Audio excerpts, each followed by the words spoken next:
Buenas noches con todos y bienvenidos a la institución ICJ. Vamos a dar inicio a la sesión introductoria del Diplomado 100% práctico en delitos contra la administración pública y corrupción de funcionarios, a cargo del doctor Sergio Emerson, quien es abogado penalista con estudios de maestría en Derecho y Ciencias Penales. Tiene una maestría en Derecho Constitucional y Derechos Humanos por la Universidad Nacional Mayor de San Marcos y también es abogado del Ministerio Público. Por favor, con ustedes el doctor Sergio. Muy buenas noches con cada uno de ustedes. Bienvenidos a la clase introductoria del Diplomado Especializado en Delitos contra la Administración Pública, Corrupción de Funcionarios, o conocido también como delito de infracción del deber. Es importante analizar desde una perspectiva primero global lo que vienen a ser los delitos contra la administración pública o corrupción de funcionarios o de infracción del deber, y sobre todo desde la perspectiva doctrinaria, jurisprudencial, pero también de la práctica misma que cotidianamente se puede ver en las fiscalías especializadas en delitos de corrupción de funcionarios, por ejemplo, donde siempre llegan investigaciones que uno tiene que ver sobre tipos penales que vamos a ir desarrollando a lo largo de este diplomado. ¿De acuerdo? De igual forma, es importante entender la teoría que rige este tipo de delitos, porque en el derecho penal siempre existen dos teorías, una que es la teoría del dominio del hecho y otra la teoría de la infracción del deber. Cuando se habla de la teoría del dominio del hecho, casi siempre está relacionado a los delitos contra la vida, el cuerpo y la salud, donde el sujeto activo que comete el hecho delictivo es aquel que tiene el dominio del hecho. Por ejemplo, aquella persona que comete un delito de homicidio, el que mata a otro, él viene a ser el sujeto activo, razón por la cual la punibilidad y la investigación va a ir en razón a aquel sujeto activo que ha cometido un hecho delictivo. Ahora, es el que tiene el dominio del hecho. Por ejemplo, aquella persona que planifica el secuestro de alguien, aquella persona que planifica la falsificación de un documento, aquella persona que planifica por ahí también el secuestro, la violación de su víctima, son situaciones donde el sujeto activo previamente hace todo un trabajo para poder cometer un hecho delictivo, ¿no es cierto? Por ende, se suele llamar que esa persona es la que tiene el dominio de las acciones. En los delitos de infracción del deber es totalmente distinto. ¿Por qué? Porque en los delitos de infracción del deber básicamente está relacionado al deber funcionarial que tienen que tener ¿quiénes? Funcionarios y servidores públicos. Ese deber funcionarial está regido en base a normas, en base a infranormas, es decir, primero, todo funcionario y servidor público debe conocer lo que se encuentra establecido dentro del Reglamento de Organización y Funciones, es decir, dentro de ROF. Ahí se encuentran cuáles son las funciones que tiene que tener, si tiene incompatibilidades, si no puede participar en acciones políticas, ¿no es cierto? En el caso de los servidores públicos, también dentro de su Reglamento de Organización y Funciones, en la parte final, casi en la mayoría de ellos, señalará, por ejemplo, y demás que disponga su superior inmediato.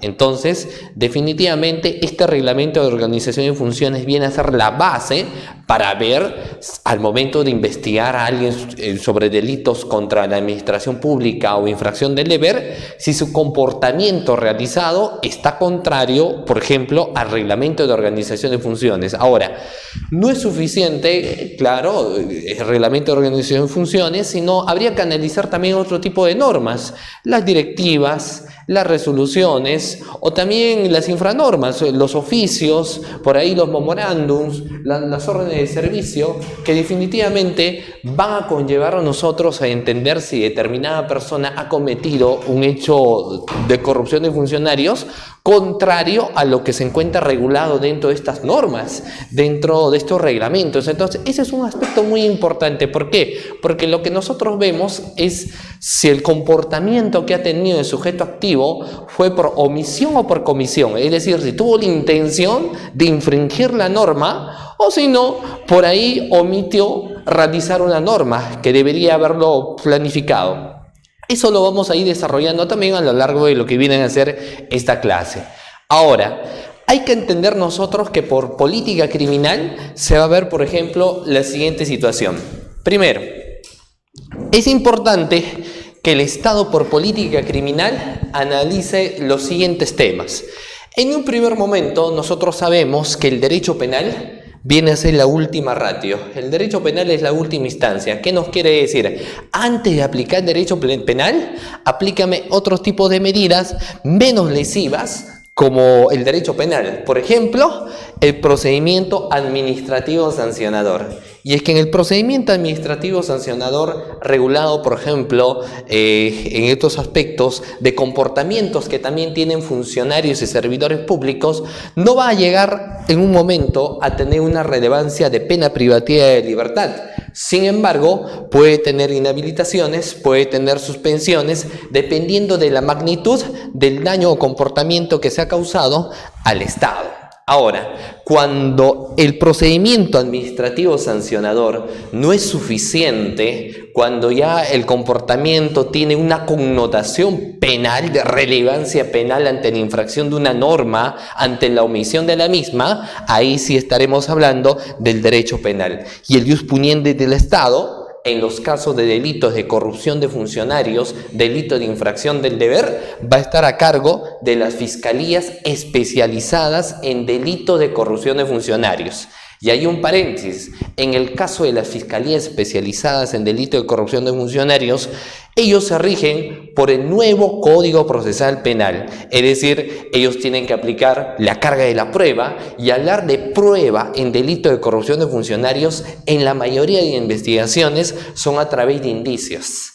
Por ejemplo, un indicio revelador si ha existido concertación, como es en el delito de colusión tipificado en el artículo 384, para que yo busque y diga que hubo concertación, que viene a ser el acuerdo de voluntades, el ponerse de acuerdo en un proceso de licitación. Esto se puede dar de diferentes maneras, pero a nivel de investigación uno podría tener la idea concisa de que esto habría dado a través, por ejemplo, de un levantamiento del secreto de las comunicaciones, de un levantamiento del secreto bancario. Eso desde la perspectiva procesal. Ahora, las fiscalías especializadas en delito de corrupción de funcionarios tienen competencia en delitos que están comprendidos en el artículo 382 al 401. Es decir, no son los únicos delitos de corrupción de funcionario que existen. Sin embargo, estos son de competencia de estas fiscalías. ¿De acuerdo? De las fiscalías que nosotros tenemos acá en Lima, por ejemplo, y a lo largo del territorio nacional, la competencia. Dentro de ello, hay tipos penales que por su propia estructura, en ocasiones nos generan mayor complejidad al momento de estudiar. Es decir, cada tipo penal se va a tener a bien de desmenuzar, desde quién es el sujeto activo, sobre todo desde cómo son los verbos rectores existentes, de cuál es la configuración del tipo penal y sobre todo cómo a nivel de la práctica misma uno puede identificar si realmente se ha cometido ese delito o no se ha cometido ese delito. En ese momento uno analiza y de acuerdo a ello vamos a señalar, por ejemplo, que vendrían a ser yo catalogo en el aspecto de 3 tipos penales que son por lo general más complejos a nivel de una investigación en delito de corrupción de funcionarios. El primero de ellos, ¿no es cierto? El tema de la colusión, que está tipificado en el artículo 384 del Código Penal. ¿Qué nos menciona la colusión? Lo vamos a ir desarrollando a lo largo de la clase. El otro tipo penal frecuente es el de aprovechamiento indebido del cargo, o conocido también como negociación incompatible. Este está tipificado en el artículo, en este caso, 399 del Código Penal. También podemos hablar del tipo penal de peculado, tipificado en el artículo 387 del Código Penal. Y también los temas más recurrentes, como son los de cohecho, y las diferentes modalidades del cohecho existente, como el cohecho activo, el cohecho pasivo, el cohecho específico, el cohecho genérico, el cohecho propio, el cohecho impropio. Luego podemos hablar del cohecho de la función policial, que son nuevas modalidades de cohecho existente, ¿de acuerdo? Entonces, partiendo de ello, vamos primero a ver de quiénes son los que cometen estos hechos delictivos, quiénes vienen a ser los sujetos activos que cometen delitos de corrupción de funcionarios. Entonces, ahí empezaríamos nosotros a señalar lo siguiente. Primero, el bien jurídico protegido, el bien jurídico tutelado en estos delitos contra la administración pública. A lo largo del tiempo se creía que el bien jurídico tutelado era el Estado. Es decir, el aparato estatal era el bien jurídico protegido y a este Estado no se le debería hacer ningún tipo de daño, ni un daño económico, ni un daño moral. Es decir, ni un daño patrimonial o un daño extrapatrimonial, porque eso iba a acarrear responsabilidad en la persona que cometía este accionar. Sin embargo, a lo largo del tiempo, uno ha visto de que el Estado está compuesto por funcionarios y servidores públicos. Entonces, si su composición es por funcionarios y servidores públicos, lo que uno tendría que tener como bien jurídico tutelado, más que al Estado, es al comportamiento que deben tener estos funcionarios y servidores públicos, que son los llamados a cumplir un trabajo en base, por ejemplo, a 3 principios importantes: principio de imparcialidad, principio de neutralidad, ¿de acuerdo? Y principio de probidad o lealtad. ¿Para quién? Para el Estado, que definitivamente son connotaciones abstractas, no tipificadas dentro del Código Penal, pero sí muy importante, a la cual cada funcionario y servidor público debe regir su conducta. ¿De acuerdo? Entonces, en base a ello, nos dice que actualmente lo que se va a tener como bien jurídico tutelado no es solamente el Estado, sino el correcto funcionamiento que tiene la administración pública. La correcta función que deben tener los funcionarios y servidores públicos. ¿Por qué? Porque mucho se creía que cuando se hablaba solamente del tema de Estado, para que se pueda causar daño al Estado, estaba relacionado en un desprendimiento económico por parte del Estado.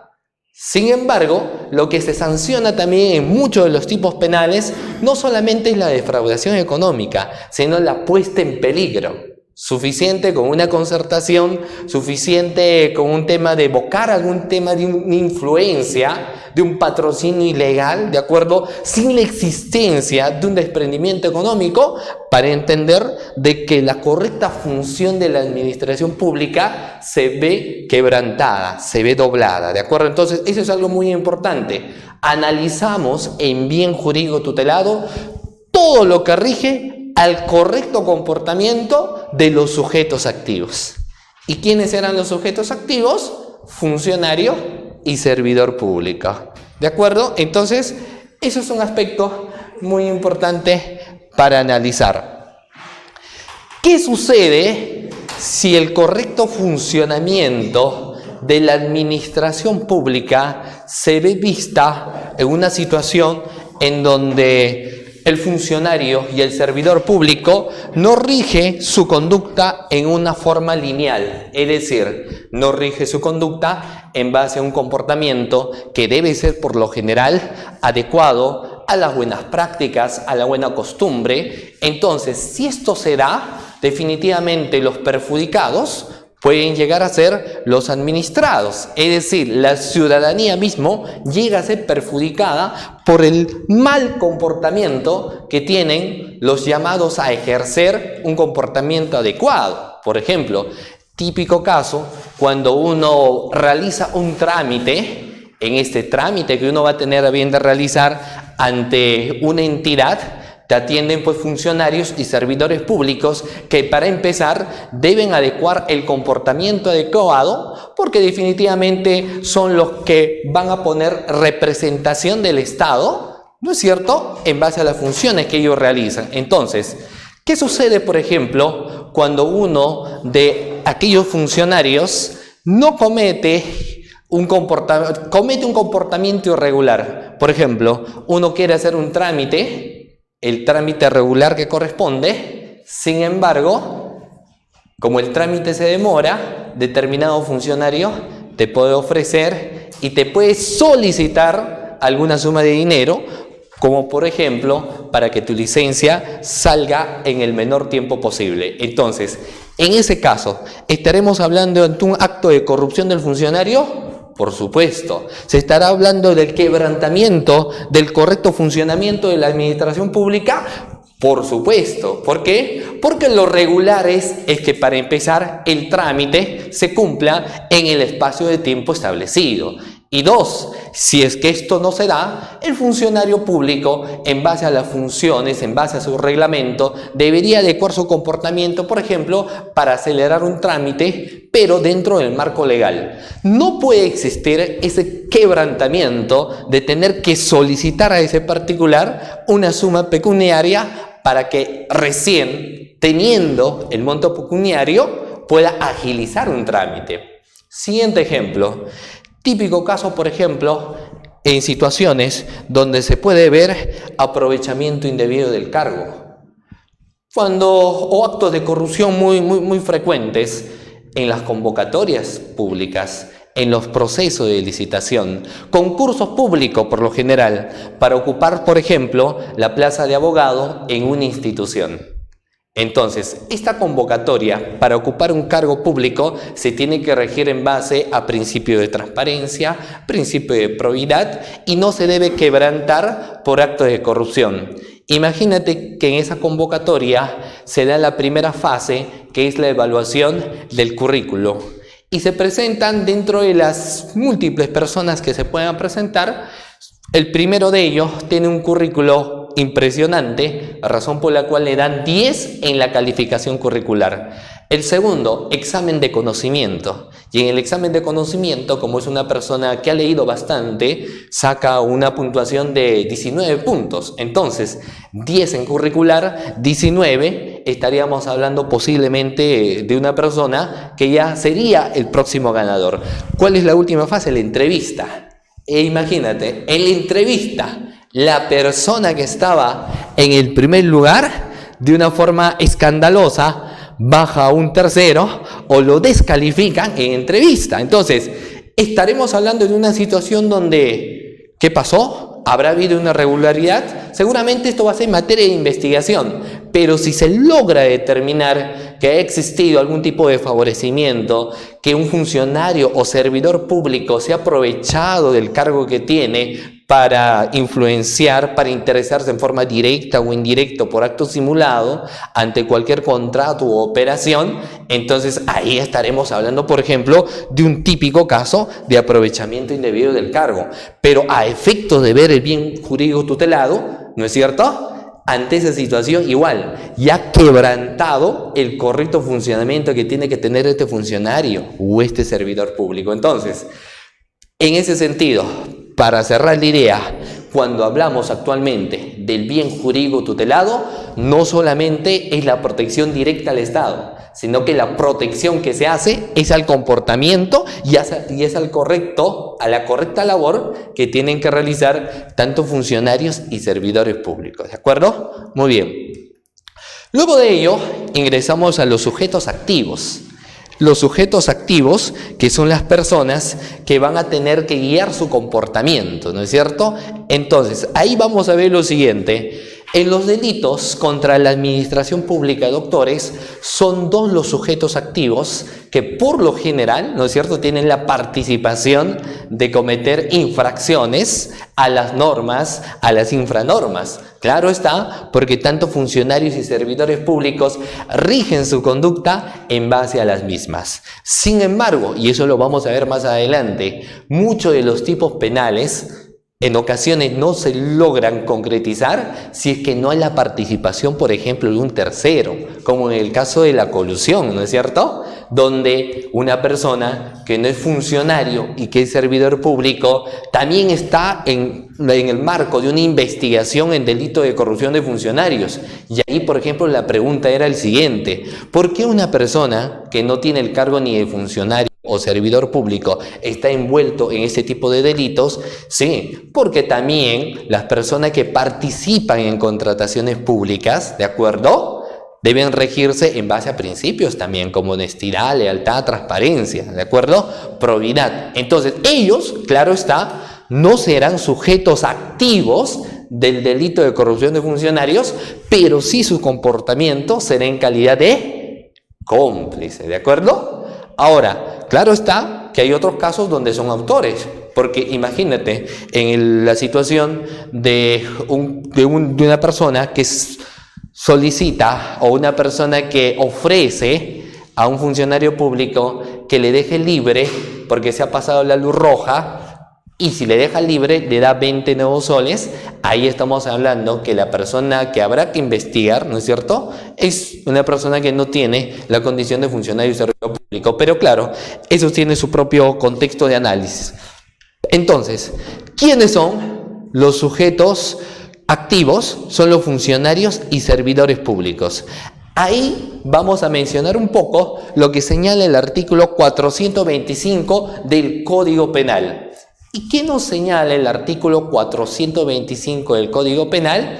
¿Quién es el funcionario público? Y para empezar, todo funcionario público está comprendido dentro de la carrera administrativa, ¿de acuerdo? Todo funcionario público está comprendido dentro de la carrera administrativa. Ahora, ellos pueden ser elegidos por elección popular. Su elección puede darse a través de una convocatoria. Podemos hablar de su elección a través de votaciones. Si ocupa el cargo de presidente, ocupa el cargo, por ejemplo, de congresista. Entonces, al margen también del régimen laboral que ellos puedan tener, ¿no es cierto?, no se distingue el funcionario o la calidad de funcionario que tiene. ¿Qué más? ¿Qué más podemos señalar sobre el funcionario público que nos señala el artículo 425? Hay que entender también, doctores, que por ejemplo, por funcionarios públicos tenemos a los miembros de las Fuerzas Armadas y de la Policía Nacional. Ahora, aquellos que se encuentran comprendidos también en el artículo 99 de la Constitución Política. ¿Y quiénes se encuentran comprendidos en el artículo 99 de la Constitución Política? Los altos funcionarios públicos. Porque los altos funcionarios públicos también son sometidos a una investigación. Por ejemplo, podemos hablar del presidente de la República, defensor del pueblo, los integrantes de las Fuerzas Armadas, los militares, o sea, aquellas personas que por su misma jerarquía ocupan un cargo muy alto y a ellos se le da la denominación de altos funcionarios públicos. Claro está que la competencia también de las fiscalías especializadas en delitos de corrupción de funcionarios está regida, por ejemplo, en 3 situaciones, ¿no es cierto? Primero vamos a tener, por lo general, como Ministerio Público, tiene la carga de la prueba en las investigaciones que realiza en tipo penal en infracción del deber. Vamos a tener en un primer lugar a las fiscalías provinciales. Las fiscalías provinciales son los que realizan un trabajo muy importante para determinar si tanto funcionario o tanto servidor público ha cometido un hecho delictivo. Tendremos también a las fiscalías superiores. Y las fiscalías superiores son los que atienden, por ejemplo, las contiendas de competencia, los recursos de elevación de actuados, pero también aquellos que investigan los casos OXI, por ejemplo, o sea, las denuncias contra magistrados, ¿no es cierto? Porque ¿quién investiga a un juez o quién puede investigar a un fiscal? Entonces, por competencia, por ejemplo, un fiscal provincial no lo hace, sino lo hace un fiscal superior, y ahí tendremos luego las fiscalías supremas o al fiscal de la nación. ¿De acuerdo? Entonces, por ello es que si bien es cierto, uno puede tener el cargo de funcionario y otro de alto funcionario público, no se pueden inmiscuir de no ser investigados, porque el Ministerio Público también es un ente jerarquizado y de acuerdo a la jerarquía va a tener que investigar. Ahora, volviendo nuevamente al tema de ese funcionario público, una característica muy importante que tiene el funcionario público es la de tener un poder de decisión. Es decir, el funcionario público decide qué hacer un funcionario público. Pero profesor, un momento, así como tiene esa decisión, ¿puede delegar? Por supuesto, puede delegar también función a otra persona, sin lugar a dudas. Si se trata de un presunto delito de peculado, ¿no es cierto? Que ese delito de peculado se puede dar por los temas de cuando uno se apropia o se utiliza, y a veces caudales o efectos Y se agrava la situación cuando se trata de donaciones por desastres naturales. Esa donación que se va a tener a bien de recibir, por ejemplo, el gobierno entrega a una municipalidad la donación de 3.000 frazadas por las olas de friaje. Este funcionario público podría, por la facultad que tiene, delegar, por ejemplo, la recepción a un funcionario o a un servidor público, ¿no es cierto? Entonces, habría que analizar cada caso, pero entendamos de que funcionario público siempre es aquella persona que tiene un poder de decisión. ¿Qué puede alegar? Principio de confianza a nivel de una investigación. Es decir, yo confié, delegué que tal persona recepcione esas frazadas, pero yo no sabía que él iba a cometer ese hecho delictivo. Me confié. ¿De acuerdo? Entonces, se habla también de esos temas de principio de confianza. Mencionemos ahora a lo siguiente, lo que le decía al inicio. Este funcionario público debe regir también su conducta en un tema de objetividad, en un tema de integridad y en un tema de neutralidad. ¿Y qué significa ser objetivo? Significa no estar parcializado, por ejemplo, en un proceso de licitación, en un proceso de contratación. Cuando hay un concurso público para ocupar un cargo dentro de una entidad, las personas que van a tener que evaluar tienen que ser objetivos al momento de darle, por ejemplo, como ganador a una persona que sí realmente cumple con los requisitos y se lo merece. No a una persona que por algún tema de amistad, ¿no es cierto?, pueda tener cierto beneficio. Entonces, en ese sentido, por ejemplo, ya no es objetivo el comportamiento que tiene el funcionario y servidor público. Ahora, si hablamos por un tema de integridad, la integridad está relacionado al trabajo que tiene que realizar este funcionario y servidor público en pro de la correcta administración de justicia, de la correcta administración que rigen los poderes del Estado también, el poder ejecutivo, el poder judicial, el poder legislativo y quienes integran el mismo, ¿no es cierto? En el tema de neutralidad. En el caso de neutralidad, uno puede apartarse, por ejemplo, incluso también, en un primer caso, de una investigación. Pongamos el caso que se trate de un fiscal especializado en delito de corrupción de funcionarios y que tenga que investigar a uno de las personas que hace mucho tiempo ha sido un amigo muy cercano hacia él.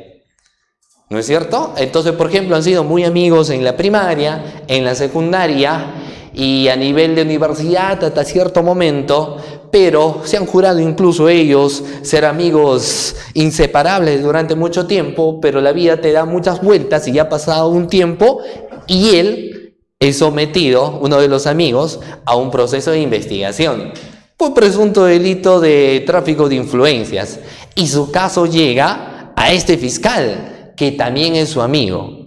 Entonces, en esa situación, por ejemplo, estaríamos mencionando de una forma subjetiva, claro está, de que su comportamiento podría ser en un marco de no ser neutral en la investigación, sino de favorecer, por ejemplo. ¿Y por qué sería el favorecimiento? Por haber sido su amigo, ¿cierto? Entonces, por eso sería el favorecimiento. Ahora, ¿qué hacer en esa situación? Por un tema de decoro, por un tema de salud mental hacia el Estado, uno puede inhibirse y uno puede apartarse, por ejemplo, de una investigación. Entonces, de la misma forma, yo si veo y si por ahí siento que hay personas que ocupan un grado de afinidad dentro del tercer o cuarto grado de consanguinidad en un proceso de contratación, en un proceso de licitación, contratación directa, yo, ante esa situación, para que a efectos de que se vea que mi comportamiento ha sido totalmente imparcial, totalmente neutral, podría apartarme por un tema de decoro, ¿cierto? Entonces, ¿eso por qué? Porque es lo que precisamente toda persona que ocupa o que trabaja para el Estado debe adecuar también su comportamiento en base a esos principios. Ahora vamos a hablar de los servidores públicos. En el caso, doctores, de los servidores públicos, Es una persona que brinda un servicio de utilidad social, claro está. El servidor público es una persona que desempeña un cargo, una comisión subordinada al Estado. Ahora, dentro, por ejemplo, si uno analiza y uno ve ese reglamento y organización y funciones de los servidores públicos, dentro, por lo general, en la parte final de las funciones que ellos tienen es el siguiente: y de más que disponga su superior inmediato. Eso siempre va a decir el reglamento, por lo general, de los servidores públicos, porque son subordinados del Estado, y de más que señale el superior. Entonces, ¿quién por lo general es el superior? ¿Un servidor o un funcionario? Es un funcionario. Entonces, el funcionario público, por ende, se van muchas situaciones a nivel de investigación, donde en ocasiones, por omisión, ¿no es cierto?, o por una especie de haber obedecido una orden superior, porque le señalaron, el servidor público no tuvo más remedio que realizar una determinada conducta que podría haber sido, en este caso, materia de investigación. Típico caso cuando se ve un tema de peculado de uso, por ejemplo. En este peculado de uso, uno sabe que dentro del Estado hay bienes patrimoniales que son dados para uso estrictamente laboral. Claro, hay usos estrictamente personal, pero en el caso de los usos estrictamente laboral, el uso no puede ser fuera de la institución, tiene que ser necesariamente dentro de la institución. Pongamos que en este caso, es una fotocopiadora o es una computadora, que es netamente para el uso de la institución. Sin embargo, y esa computadora está en bienes patrimoniales para el servidor público, es decir, el servidor público tiene bajo la custodia ese bien que viene a ser la computadora. Sin embargo, su jefe le ordena lo siguiente: esa computadora vamos a llevarlo a una fiesta, por ejemplo, o vamos a llevarnos a otro lugar para hacer una actividad totalmente distinta, y se lo llevan. Y en ocasiones no hay la intención, ¿no es cierto?, de parte del servidor público tener que llevarlo, pero como acató una orden de un superior, lo hace. Entonces, ahí, por ejemplo, habría que ver si la participación que tiene es dolosa, si la participación que tiene es culposa, si se habla de un tema de un principio de confianza, porque a veces uno confía con lo que te va a señalar tu superior, ¿no es cierto? Porque aparte de eso tienes que cumplir. ¿Y qué pasa si el superior te da una indicación que sea contrario a lo reglamentado? Pero como en tu reglamento de servidor dice, y demás que disponga el superior, estaríamos hablando en cierta medida de cómo uno puede evitar esa situación, ¿cierto? Eso lo vamos a ir analizando luego a medida que avanzan las clases en cada sesión. Lo que tiene que quedar claro también es que este servidor tiene que regir su comportamiento en base a los principios de legalidad, lealtad, honradez, imparcialidad y eficiencia. Debe conocer muy bien cuáles son las obligaciones que tiene. Hay un primer problema. Para quienes trabajan dentro de una entidad del Estado, se ve muchas veces que lo primero que uno debería hacer es saber cuáles son sus funciones que tiene en el cargo que va a ocupar. ¿Cuáles son las labores que va a realizar? No las que por lo general te van a indicar, sino aquellas que exclusivamente se encuentran dentro de tu norma o dentro de tu infranorma. ¿Y esto para qué? Esto a efecto de saber en qué situación tú puedes decir no. ¿Y qué es lo que pasa a manera de crítica en muchas ocasiones? Uno puede ingresar a laborar a un Estado y a veces no conoce propiamente lo que dice su reglamento.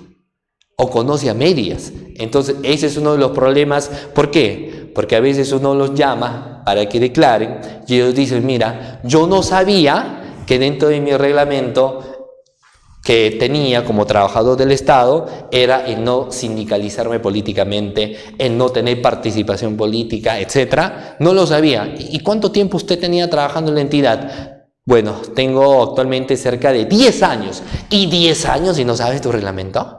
Entonces es un tema también que habría que analizar, ¿no? Entonces eso a medida de recomendación siempre a aquella persona que van a ocupar un cargo importante, saber ¿Cuál es exclusivamente tu función y tu reglamento que vas a tener que realizar para que más adelante, ante un comportamiento, no puedas ingresar a un proceso administrativo sancionador que es menos lesivo, o peor aún, no puedas ingresar a un tema de investigación penal? Entonces, se evita conociendo ello. Autoría y participación de los delitos de corrupción. Profesor, una pregunta. En cuanto a la anterior punto de acá, ¿Ya? sí. ¿Qué pasa si el servidor público tiene una función, digamos, del 1 al 10? Y de repente tu jefe le ordena una 11 y 12. Entonces, para efectos proporcionales no aparece, en este caso, otro que le contra tu jefe, sin embargo, lo dispone y luego de ahí, ¿qué tipo de responsabilidad tendría si no está dentro de sus funciones por la cual ha sido contratado? Ahí hay algo muy importante. Por ejemplo, a ver, vamos a tratar acá de graficarlo en la pizarra. Por ejemplo, tenemos el típico caso de un funcionario público. Acá tenemos al funcionario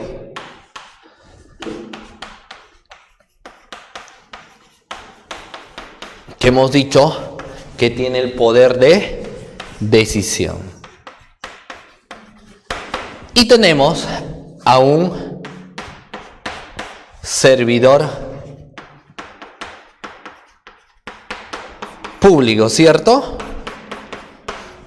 Ahora, este servidor público también tiene su reglamento de organización y funciones, ¿correcto? El funcionario también tiene su reglamento de organización y funciones. Ahora, hemos señalado, en la mayoría de reglamentos de organización y funciones por parte del servidor, te señala y demás, ¿no es cierto?, que señale tu jefe inmediato, o sea, el funcionario. Ahora, naturalmente, eso, ¿no es cierto?, eso y demás que te señala, está vinculado a trabajos de identidad. Por ejemplo, que el área sea el área de comunicaciones, ¿ya?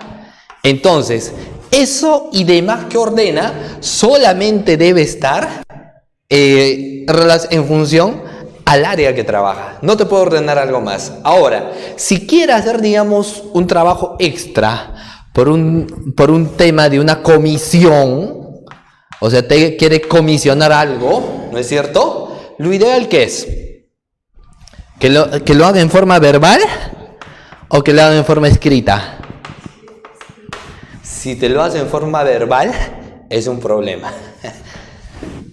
Porque luego, a nivel de investigación, su respuesta podría ser: yo nunca le dije que hiciera eso, ¿correcto? Pero si es a nivel de un escrito, que puede ser a través de un memorándum, ¿de acuerdo? A través de un memorándum, a través quizás por ahí de alguna resolución, ¿correcto? Entonces ahí habría que ver, ¿no es cierto?, si es una conducta ilícita, él lo realizó, correcto, pero yo ejercí ello porque señalaba la resolución. ¿Me explico? Y ahí viene un tema. ¿Qué tanta validez puede tener un correo institucional? Sí, tiene validez a nivel de investigación. El tema es el siguiente, que a nivel de una investigación, o sea, objetivamente, por un correo institucional yo te puedo dar una orden. Pero ¿qué es lo que sucede a veces en la práctica? El del correo te dice: yo nunca mandé. ¿Cómo que usted no ha mandado? Si ese es su correo institucional. Sí, pero yo a veces lo dejo abierto, pues. Y en mi despacho y en mi oficina trabajamos 5 personas. Entonces, puede ser que alguno de ellos, ¿no es cierto?, lo ha enviado y no he sido yo. Claro, eso va a ser su argumento de descargo. ¿Qué tendríamos que hacer en ese caso para tratar de acercarnos a la verdad? Hacer una pericia posiblemente a la computadora, al teclado, los indicios, para que efectivamente ahí podemos ver. ¿Y cuál es el riesgo? Claro, es tu computadora, pero ¿tiene tu firma? No tiene la firma, ¿correcto? En cambio, si es una resolución, si es, digamos, un memorándum, obligatoriamente tiene que tener la firma, ¿correcto? Entonces, ahí, dependiendo de la situación, habría que ver, ¿no es cierto? Ver. En conclusión, a manera de recomendación, si es un servidor público, ¿correcto?, debe solicitar que cualquier designación o cualquier comisión fuera de la actividad, por ejemplo, de su área, te lo haga a través de un memorándum o te lo haga a través de una resolución. ¿Correcto? 2. Que el funcionario también, a efectos de que cumpla, ¿no sé? Porque entendemos que el funcionario se rige pues en base al principio de imparcialidad y todo eso, a efectos de que, por ejemplo, el trabajo sea muy delicado el trabajo que tiene que realizar. Y imagínate que solamente le diga verbal y al final el servidor nunca ha realizado. ¿De acuerdo? Como por ejemplo yo les decía al inicio, hablemos del famoso delito de peculado, por ejemplo. Y en ese delito de peculado se dan el que utiliza y el que se apropia, caudales y efectos. Típico caso de agravarse la penalidad es cuando, por ejemplo, se da a través de donaciones y el encargado de tener que recibir las donaciones, imagínate que es un funcionario, pero como tiene últimas actividades, a veces él no va a poder recepcionarlo, entonces va a tener que encomendar a otro que realice eso. Cuando encomienda, debe hacerlo a través de un documento. Porque imagínate que solamente por un tema de que es principio de confianza, somos amigos, nos conocemos bien, nos conocemos de antes y no va a pasar nada, el servidor se apropia de algunos donativos. Y cuando investigan, ¿de quién era la función? Recepcionar. ¿De ustedes, sí o no? Sí, pero yo lo delegué, pues yo le dije. ¿Y cómo pruebas? Verbalmente, porque también puedo disponer verbalmente. Habría que ver qué es lo que dice el servidor. Y el servidor, imagínate que niega. Y el servidor dice, dentro de mis funciones no está. ¿Quién está frito? El funcionario. ¿Correcto? El funcionario. Entonces, en esos sentidos, hay que ser muy cuidadoso, ¿no es cierto?, en ver con qué documento puedes tú a bien de trabajar. Ahora, el tema puede irse más allá. ¿Y qué pasa? ¿Qué pasa si quiere darte una indicación que tú como servidor público sepas de que eso está mal? Y tú le exiges y le digas, pero a ver, jefecito, a través pues de una resolución, un memorándum, para saber que me estás encomendando, y te dice, no, solo te hago verbal, ¿no es cierto? Entonces ahí habría que ver, si realmente no quieras, tú mismo puedes emitir un informe si sabe que es ilegal, etcétera, ¿no? O sea, hay salidas también. Lo ideal es lo siguiente, hace mucho tiempo atrás, doctores, se señalaba este tema de ese principio de confianza, pues, o sea, confianza entre quiénes, entre yo, funcionario, confío en mi servidor, y yo, servidor, confío en mi funcionario. Pero ¿qué pasó a muchos de los acontecimientos de delito de corrupción de funcionarios? De que trabajar para el Estado engloba un riesgo.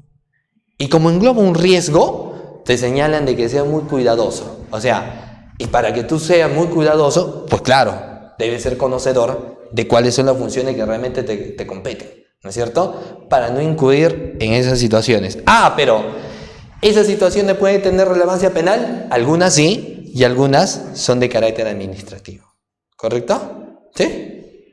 ¿Ya? Entonces mira, luego de ello, que estábamos hablando, que es una pregunta muy interesante, luego lo vamos a tratar de desmenuzar en cada tipo penal. Ahorita ha sido, como es la clase introductoria, solamente les lanzo así en forma general, ¿ya? Porque cada uno tiene su propia naturaleza dependiendo del tipo penal.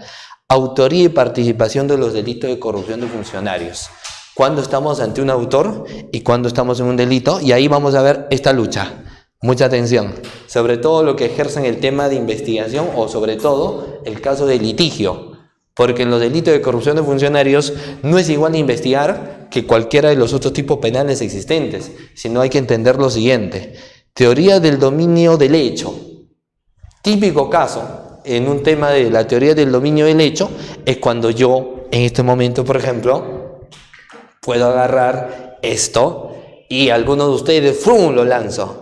Y a consecuencia de haber lanzado esto, le cae en la cabeza y muere. ¿Correcto? Entonces yo tuve el dominio de la situación, ¿cierto? Entonces ahí ese accionar es bajo esta teoría del dominio del hecho. Porque yo dominé la acción, realicé la acción, ¿correcto? Otra situación, puedo agarrar el vaso y puedo romper la luna, ¿no es cierto? Y etcétera, yo tengo la acción de realizar. Esos son dos casitos sencillos para ver que yo tengo dominio de mis acciones. Pero imagínate lo siguiente. Dentro yo, como en este caso docente del salón de clase, está por ejemplo prohibido, ¿no es cierto? Está prohibido tener que vender libros, ¿ya? Sin embargo, yo los vendo. Entonces, yo los vendo, pero no los vendo quizás directamente, ¿cierto? Sino los digo a través de un asistente, por ejemplo, que ese asistente les vende el libro, pero yo previamente les he motivado para que compren ese libro. En ese caso, claro, muchos confunden, pero ahí tú estás teniendo el dominio del hecho, ¿correcto? Porque tú estás ordenando, sí, pero como son delitos funcionariales, acá se analiza la función. Imagínate el caso, si dentro de mis funciones está permitido vender libros, no incurro en ningún tipo de falta. Ah, no, pero una falta ética porque estás vendiendo libros de otra entidad. Puede ser, ¿cierto? Pero no tiene relevancia penal. Pero si está prohibido, digamos, por una institución y que es del Estado, ahí sí pescadito frito. Tendría que decir por qué incumplí eso. ¿Y qué podría decir? Dependiendo, ¿no? Imagínate que recién tienes en el cargo un día. Bueno, entonces habría que analizar cada contexto. Mucho difiere si es que tú cometes una irregularidad teniendo 3 días en el cargo, cuando a muchos, ¿no es cierto?, lo malobran, como dicen. Otra cosa que tú tengas en el cargo bastante experiencia, pues, ¿no? Entonces, mucho se meritúa también esa situación. Pero lo que tiene que quedar claro es de que esto de acá se desecha a nivel de investigación, porque ¿dónde ingresa? En investigaciones de delitos contra la vida y cuerpo de la salud, por ejemplo. Y cuando hablamos de la teoría de infracción del deber, es porque tenemos que investigar si su comportamiento está contrario a un reglamento. O sea, tenemos que encontrar en pocas palabras la prohibición. Hay que encontrar que está prohibido. Y lo que no está prohibido, ¿qué señalan? Puede ser que está prohibido, permitido, dicen, ¿no? O sea, lo no prohibido está permitido, dicen. Pero habría que ver, ¿no? Entonces, muy bien. Luego de ello, vamos a mencionar, por ejemplo, lo siguiente. Ahora, los deberes que uno tiene, también existen, por ejemplo, deberes personalísimos. Por ejemplo, el deber que tiene un padre de alimentar a los hijos, ¿no es cierto? Pero existen deberes donde son necesarios, por ejemplo, ese caso que yo te menciono, el deber de tener que alimentar a los hijos, son deberes personalísimos. Pero aquellos deberes que yo tengo como funcionario y servidor público son deberes ya de importancia del Estado. Ahora, sobre eso vamos a mencionar lo siguiente, ¿ya? Para ponerles esta siguiente situación. Por ejemplo, yo les pregunto, ¿qué creen ustedes que pesa más? ¿El daño patrimonial o el daño extrapatrimonial a nivel de delitos de corrupción de funcionarios? ¿Qué es el daño patrimonial? El aspecto económico, ¿cierto? ¿Cuánto es el aspecto económico que se ha defraudado al Estado, etcétera? ¿Y cómo lo puedes identificar? Fácil, a través de una pericia contable. La pericia contable te arroja cuánto ha sido la defraudación que se ha ocasionado al Estado. Ahora, eso es un daño netamente patrimonial a través de una pericia patrimonial.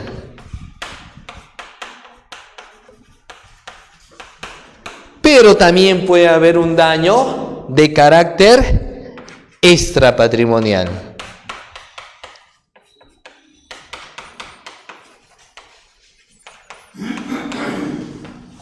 Hemos dicho, ambos vienen a hacer daño al Estado, por ejemplo, ¿no? Ahora, el daño patrimonial, por ejemplo, que se puede dar en un proceso de licitación, en un tema de peculado, lo que yo voy a tener que ver es a través de la realización de una pericia. Y esa pericia, ¿no es cierto?, me va a señalar cuánto de daño patrimonial defraudación patrimonial sea ocasionada al Estado. Por ejemplo, que sean $50.000. Ese es el daño patrimonial que se está causando al Estado, por ejemplo. Y el daño patrimonial, ¿qué viene a ser? La imagen institucional. Y el Estado, en delitos contra la administración pública, mucho pone preponderancia en la imagen. Por ejemplo, yo recuerdo un casito que les voy a contar a continuación. Se trataba el caso de un servidor, era ahí un particular que se había pasado por ahí la luz roja, ¿no? Se pasó la luz rojita, y obviamente tenía que ponerle la papeleta. Pero era cerca de 24 de diciembre, ¿no? Entonces, en 24 de diciembre uno a veces se pone bastante sensible, época de Navidad, se había pasado la luz roja cerca de las 7:30 de la noche. Entonces, por ahí, pues, nuestro amigo, el funcionario público, le dice, por ejemplo, un hipotético caso, ¿no? Le dice lo siguiente: ¿sabes qué? Sé que te has pasado la luz roja, puedes ameritar una papeleta, pero esto, como todo en la vida, se puede arreglar. ¿Y cómo se puede arreglar esta situación? Solamente 20 azules, o sea, 20 solcitos, ¿cierto? Entonces, el particular dice lo siguiente, porque aparte era estudiante de Derecho: no, eso que acaba de hacer usted es un delito, no es posible. Entonces ahí viene el otro patrullero que justo estaba presenciando también, y al final detiene ¿a quién? A particular, y también detienen, en este caso, pues no, al efectivo policial, por ejemplo, al mal efectivo policial, ¿no? Porque la policía realiza un trabajo muy arduo. Entonces, lo llevan, lo detienen, y ya dentro del nivel de investigación, un abogado litigante viene y argumenta lo siguiente. Primer argumento: de que en delito de corrupción de funcionarios necesariamente debe haber daño patrimonial. Si no hay daño patrimonial, no pasó nada, dice el señor fiscal.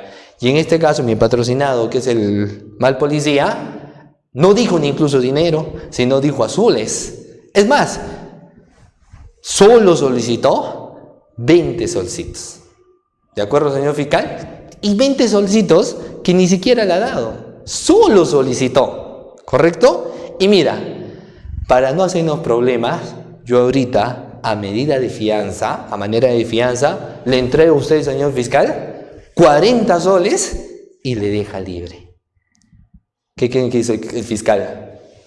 Detuvo también al abogado. Porque no puede ser, o sea, no se trata, ¿no es cierto? Primero, de monto. Correcto, no se trata de que sean 3 solcitos, 50 soles o 30 millones. Se trata incluso, no se trata tampoco del desprendimiento económico, sino los tipos penales que se van a desarrollar te van a hablar de que el que solicita, el que pide, o sea, el Estado, por barreras de punibilidad, no espera que el funcionario servidor público tenga el dinero, sino por barreras de punibilidad se adelanta y te dice que la sola solicitud ya es suficiente para que pueda ser sometido a una investigación. Entonces, por ende, uno tiene que incluso ser muy cuidadoso, ¿no es cierto? Muy cuidadoso al decir qué término o qué palabra, porque definitivamente cuando uno no puede conocer estas situaciones, puede estar involucrado en estos tipos de cosas. ¿Por qué?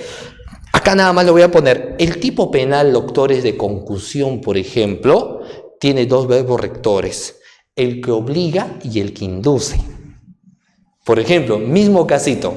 Cuando estamos en una situación en la que alguien te obliga ante una situación, cuando alguien directamente, por ejemplo, te solicita una suma de dinero, por ejemplo, te digo, me tienes que dar 30 soles. No, y como yo hago uso y un abuso desmedido, porque casi la concusión va de la mano del abuso de autoridad, entonces yo te solicito ese monto de dinero para que me entregues, para que me des. Entonces, puedo gritar, te puedo gritar, puedo hacer uso de la fuerza, entonces ahí te estoy obligando. Pero el inducir solo también es infracción. ¿Y cómo es inducir? Yo recuerdo que les contaba a algunos alumnos que, por ejemplo, en una relación de pareja, cuando uno se enamora dicen que uno se vuelve ciego, y cuando uno se enamora, este es el caso de las amigas.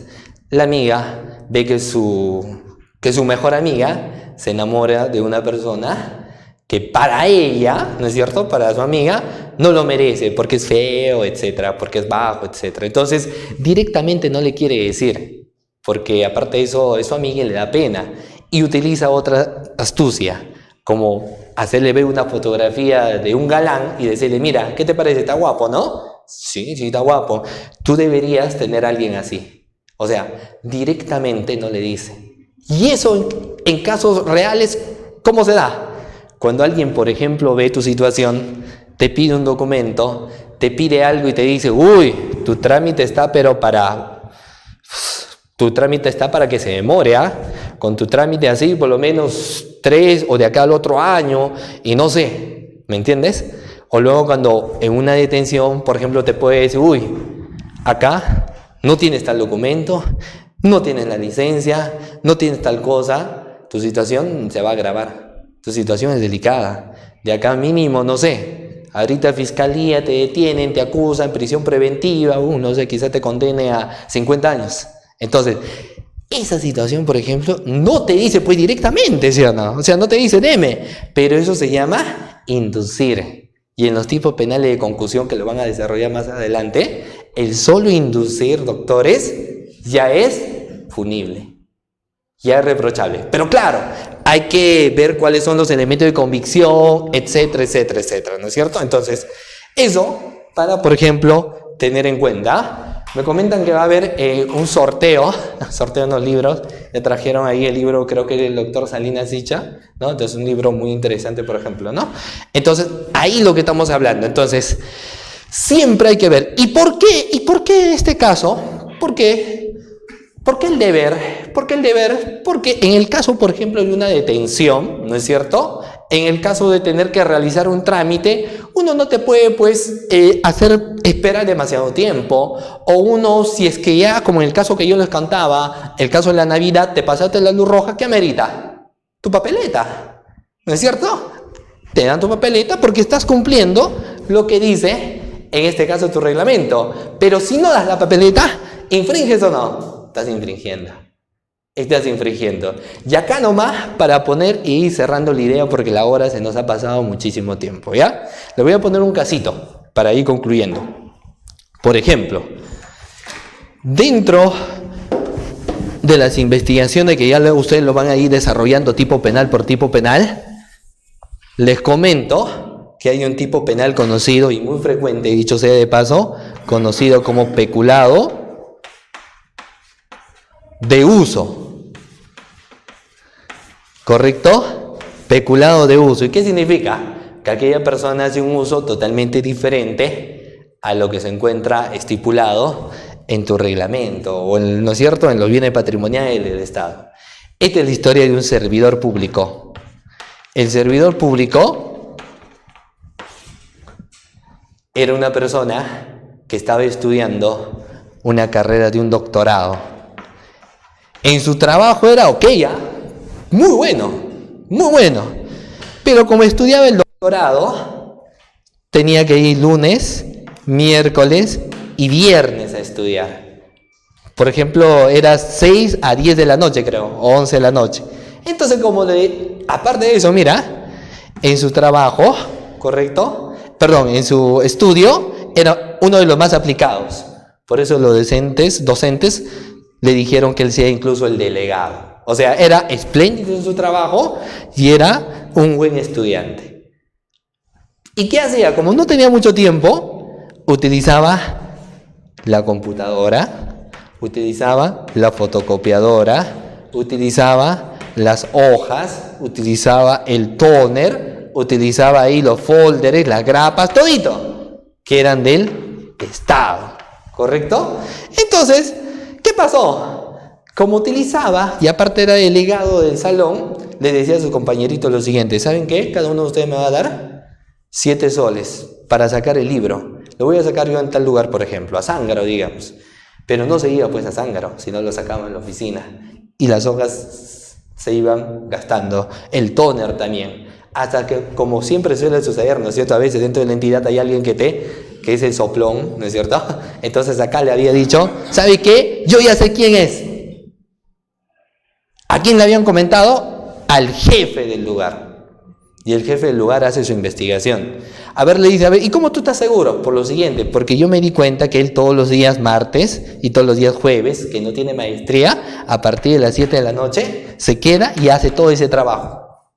Y si no me crees, jefecito, quédese, apaga sus luces de su oficina y cerca de las 7 usted salga. Y el jefe hace eso. Apaga sus luces y él, como todos los días, su modus operandi, un día martes, 7 de la noche, empieza a sacar fotocopia, todo, pues, ¿no? Y cuando está sacando fotocopia, se traba sus hojas. Y ahí ingresa el jefe. El jefe le dice lo siguiente: a ver, ¿qué está haciendo? Estoy haciendo unos informes de acá de la oficina. ¿Puedo verlo? Le entrega y no era informe. Era un trabajo que le estaba realizando. ¿Correcto? Un trabajo de una tesis, creo. Con toda dedicatoria, y la dedicatoria era para su jefe. El tema es el siguiente: ¿este hecho cataloga en un tipo penal? Sí. Peculado de uso. Pero te voy a poner 3 alternativas. Si tú fueras el jefe, me vas a responder qué harías. Primera alternativa: levantas un acta o un informe para que lo remitas, ¿no es cierto? Porque incluso para ti es flagrancia, a la Fiscalía Especializada en Delito de Corrupción de Funcionario para que lo investigue. Alternativa A. Alternativa B. Dices, no, mucho el tema penal, mucho sobrecriminalizamos. Mejor hago un informe y lo remito ¿a quién? A Potencial Humano. O lo otro, que solo le hagas un memorándum y un llamado de atención. Y la última alternativa, que no hagas nada, que te lo quedes mirando y que te recuerdas a ti cuando tú también eras servidor y hacías lo mismo. ¿Ya? Entonces, si fueras tú él, ¿qué harías? Eso es un interrogante que podemos responder. ¿Y por qué? Porque luego, a medida que vayan dándose las sesiones, vamos a ver cómo a nivel de tipos penales en concretos y cómo es el diplomado práctico, de cómo a veces sí es necesario aplicar la responsabilidad penal cuando hay que ver una situación que desligue quizás alguna responsabilidad. Entonces, todos esos aspectos son muy importantes que se van a ver durante este diplomado. Hemos hecho y hemos concluido ya, solamente se ha pasado muy rápido, la clase introductoria, ¿ya? Entonces yo quiero agradecerles a cada uno de ustedes por haber venido acá y apostar por esta institución de capacitación ICJ, y espero verlos en las siguientes clases de este diplomado. Me comentan que va a haber un sorteo del libro, ¿no? Sí, entonces muchísimas gracias, los dejo acá ya con el sorteo.